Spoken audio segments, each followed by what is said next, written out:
Let's start with this kind of overall view of the president's legal troubles. I talked about in our first segment that I don't think, at least at this point, I don't think Russia is the main weakness for the president at this point.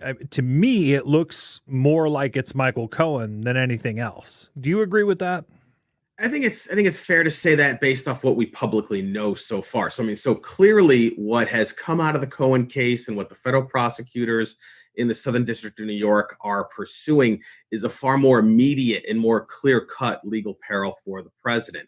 It's very obvious. The details are already made public in court filings that Michael Cohen, in coordination with his client, then private citizen Donald J. Trump, coordinated and conspired to defraud the United States and to violate campaign finance laws. Namely, the first one was to coordinate with AMI, which is the corporate head for the National Enquirer, and to have them, it's called catch and kill. They bought the story of this former Playboy model who claimed she was having an affair with Donald J. Trump, and they coordinated. It was a massive, like $150,000 payout, something that was occurring in the context of the campaign, and if construed as an in-kind contribution, would be far in excess of campaign finance limits. You certainly can't donate $150,000 worth of money to an individual's campaign unless you are that individual candidate, him or herself.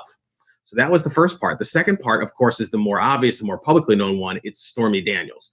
And that's where Michael Cohen, using funds from a home equity line of credit, set up a deal with Stormy Daniels, a then attorney, to silence her story, which she was about to run with, then was repaid by not Donald J. Trump, the individual, but the Trump organization using corporate funds, and was repaid the $140,000 after the campaign. They created false invoices reflecting it as reimbursement for legal services, which it was not, as opposed to the $140,000 payout itself. And instead of directly reimbursing him just the $140,000, they issued $35,000 monthly checks to him, which resulted in something in excess of $300,000.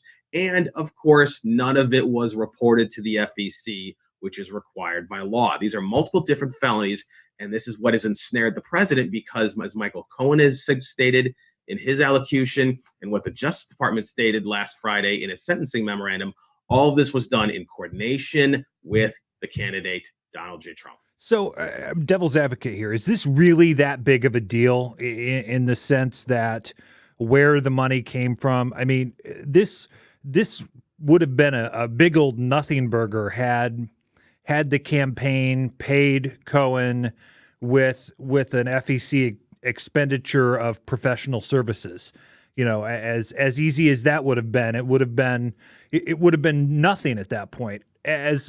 As salacious as it is to pay off, porn stars and Playboy models, are we making a mountain out of a molehill here? Well, yes and no, and here's where I'll say that we're not. There's a lot of ways in which Donald Trump could have silenced all of this, could have bought off these two women and never run afoul of a single law. And that would have been if he had cut a personal check and just written it out for $140,000 to Stormy Daniels, $150,000 to the Playboy model, and there would have been nothing that anyone could have done to him. Even if they had messed up the reporting later on, it would have been a nothing case, and there would have been nothing to go. But Donald J. Trump doesn't put his money behind anything. He uses other people's money.